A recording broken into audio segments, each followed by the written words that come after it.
beloved now, almost a century after his passing, than when he lived among our people of his earlier time.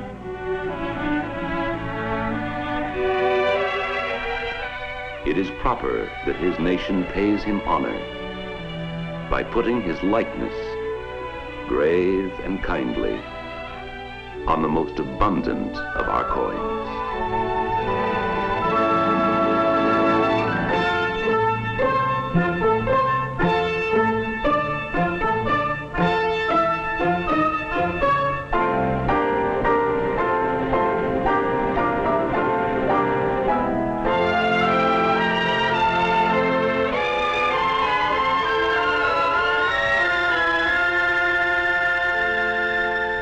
Ours is a rich and variant land. We are a prospering people, wherever we live or earn our livelihood.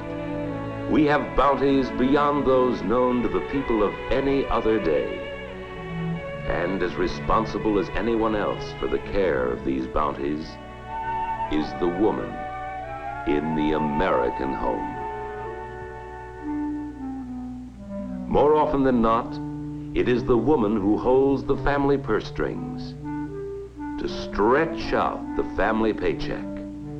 Hers is the struggle eternal.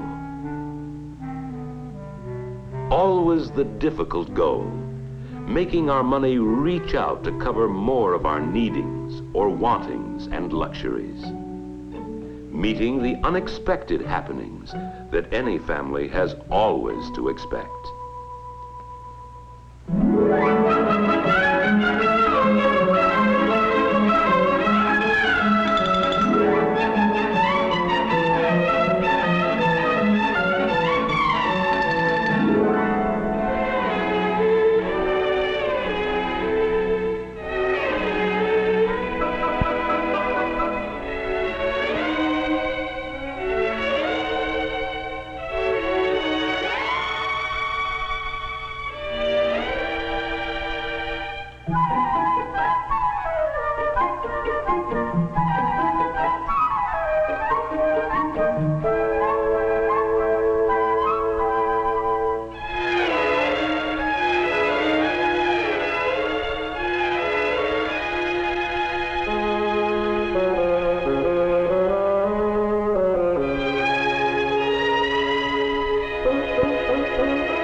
There are times when she feels lonely in this responsibility to her family, yet she carries it in ways that are varied, in ways that are many, in ways that call for careful planning and for further use of what we already have, for making do so nothing will be wasted, or doing without.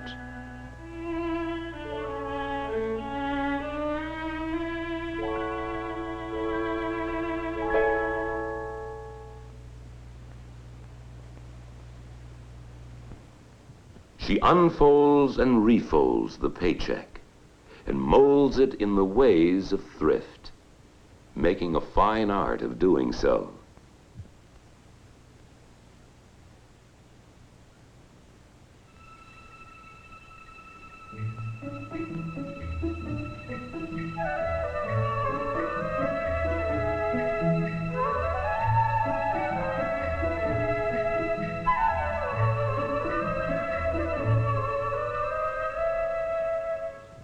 As she lives her life as the woman American, we often seem to charge her with the responsibility of getting more out of the family purse than is there.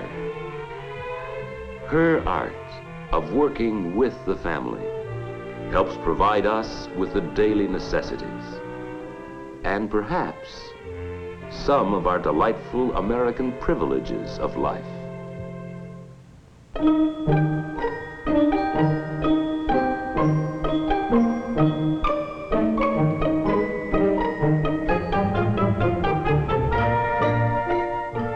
Always, the art is based on saving, by reducing the family needs, as well as by spending, for she spends to save, and saves to spend.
She spends carefully for the needs of the day in order to provide for all the years to come. In any American home, the woman American uses the resourcefulness of her personal efforts to make the family money go round in the search for quality and price.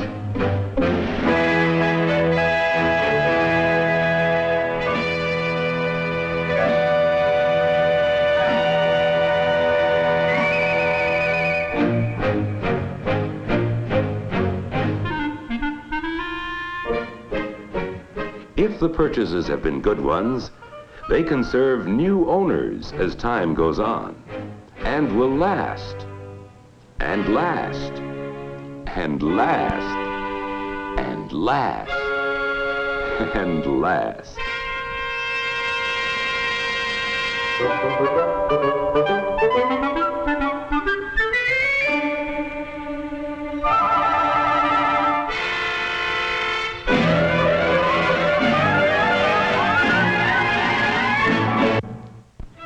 Those who sell, and all who manufacture what is sold, know that American women often have the deciding voice in whatever we come to buy.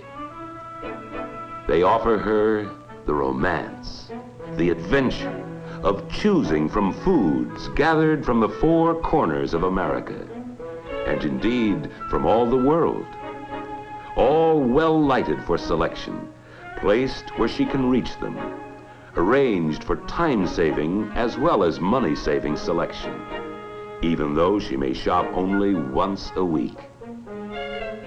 Behind all she sees and buys are suppliers, and suppliers of suppliers, men and women who know how much the many pennies they save in handling what she buys before she buys may mean to her in individual purchases. These are pennies saved that enable her to give the family more for the penny. Looking for low price, she may be wiser than those who think the most is always the cheapest.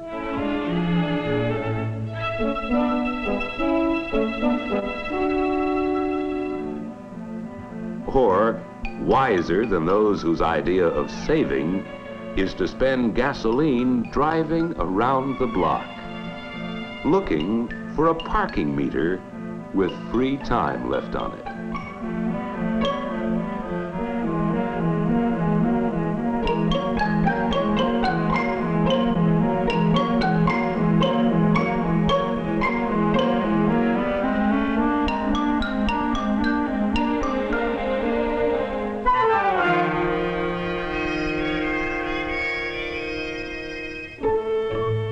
Her thrift is concerned with weighing the cost of present needs against the rewards of saving for future necessities.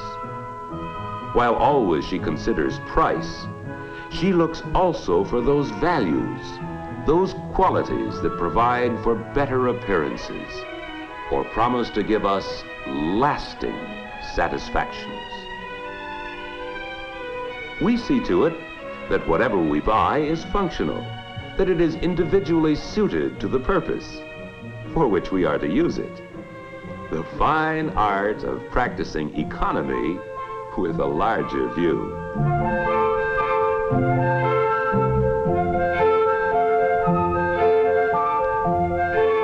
Low first cost, yes, and suitability, the most value for the money spent as time goes on. And one thing more, we want the article that best serves our heart's desire. These three qualities she considers complete thrift. American producers of goods have a constant goal: to offer what her good taste and good judgment will want to buy. The success of each free enterpriser depends largely on how well he courts her, how winningly he bids for her fancy and her fortune. The courtship means keen competition, each producer trying to charm her with choice offerings calculated to please her and please her family a little better than with the attractions of anyone else. Competition presses the retail dealer, too, into practicing thrifty ways. It leads him into dealing in pennies. For pennies make all the difference in what is bought or not bought. Pennies. American industry, to save production costs, carries on a continual search for ways of keeping costs down to hold prices down, so our products can be priced to stand out in our competitive American market. Lumbering turns what once was waste into new materials that help provide for family wants. Better, more serviceable articles for us to use and treasure. Cellophane from sawdust, rayon from chips, lacquers and enamels from edgings, plastics from slabs, all from the cellulose of wood that once was wasted.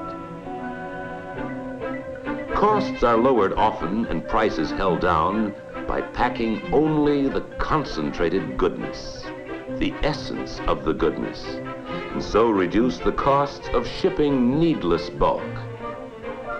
Volume is important in low cost. Any machine tool that turns out things we need may cost the same whether the machine is used to turn out a dozen or a million. With the big divisor of 1 or 2 million and more, the cost of each unit is less, and this is vital. Even fractions of a penny saved on each of the innumerable materials and individual operations that go to complete the final product may determine how much we get for our money and whether we buy or buy not. The supplier of metal makes better use of time and labor by building his plant near the foundry where engines are cast. The costs and the pricings are held down by devising an improved way of doing things more economically. The molten material is carried over the private road, running between supplier and manufacturer. With the metal ready for casting when it arrives, the expense of remelting is gone. The savings are passed on to us, not only in prices held down, but more notably in products that are more and more reliable. Inventors, engineers, and manufacturers continually offer us improvements so we can have things with new beauty, longer life, and low maintenance costs.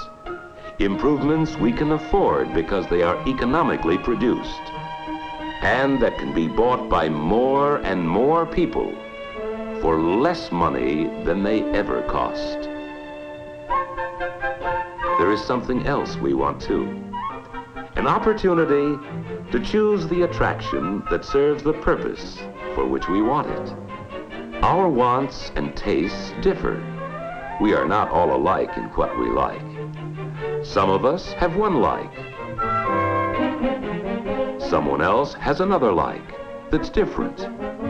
Depending upon who we are, where we live, and where we go from day to day, we differ in our desires as to style.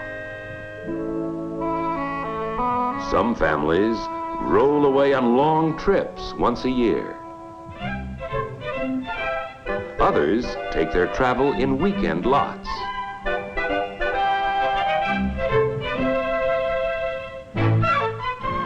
Some delight in social recreation. Some give their leisure largely to community affairs. And there are those who prefer a thrifty privacy.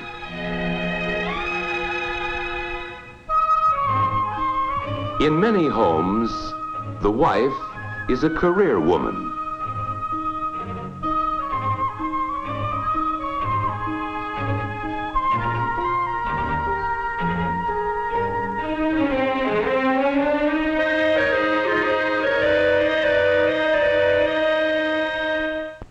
In other homes, the daughter goes to college.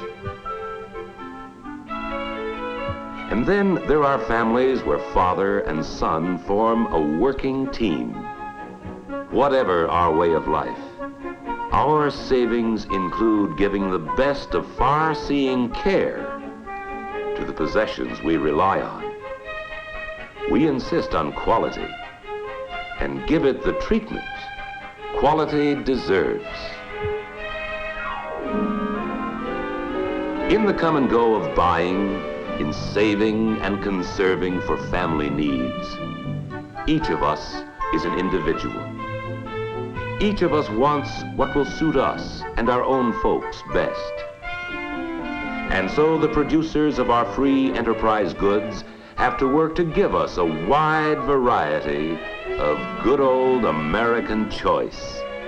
The things that are right for us as we see it. All brought to us by American competition in economy, providing us with the good life of plenties we enjoy.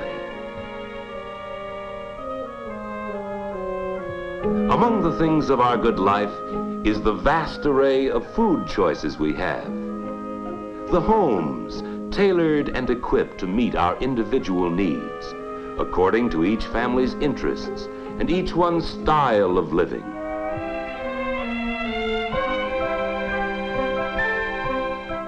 Competition puts labor-saving, time-saving devices in our homes that free a woman so she can add to the family income by carrying on with a working career.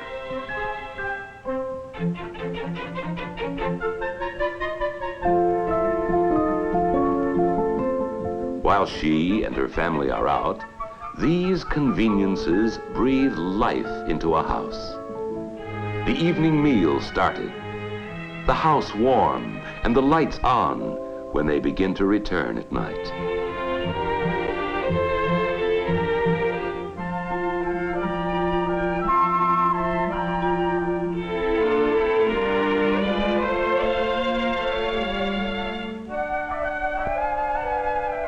competition to win family favor makes it possible for us to be well dressed at the price we can afford to pay, low, medium, or high.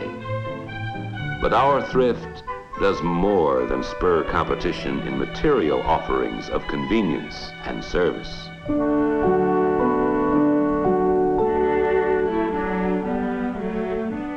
To provide for the well-being of others, as well as for our own, we have our charities, our churches, our synagogues, our cathedrals.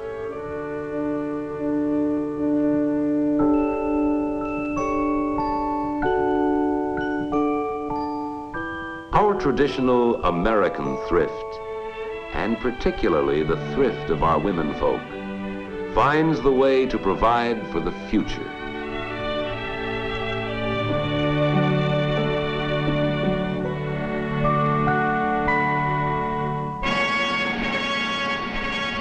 Our own security is important, but we save even more for our dependents of every age, the growing needs of our growing boys and girls. We save for years oftentimes, to spend on education, and our youngsters are able to attend schools that become more modern, schools that offer all of us a chance to improve what we know. As we choose, we have almost unlimited varieties of fun, ranging from the enjoyment of watching the antics of others, having the fun of doing ourselves, or seeing others do. We may indulge in all the excitement of water sports, or take our rolling waves powder dry. There is the choice of the quietness of games for just two, and the celebrations in which whole communities participate. American thrift, with our savings, has afforded us places to go. We can see the wonders nature carved out long before America came into being. We can see the scenic grandeurs of our nation and the cities built by all the races and nationalities which have come to people our great country.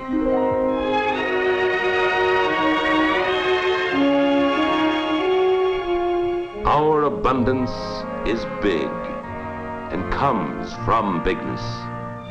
The bigness of our busy business, the bigness of our fields, the bigness of our fast-moving, modern America. Our bigness, our greatness, the abundance that stems from liberty, is based on free and thrifty use of the great American penny. We make more pennies than we used to. They are made more easily, and we do more buying with them. The penny, the foundation of our wealth. Enough new pennies coming from our mints each month to supply copper for 3 new statues of liberty.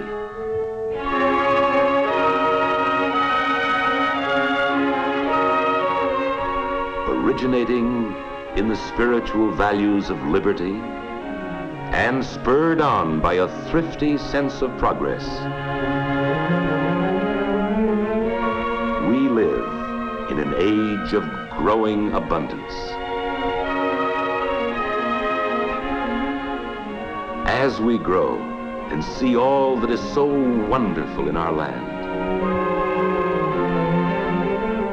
we may well remember it is all developed from the practical dreams of those who came before us, our founding forefathers.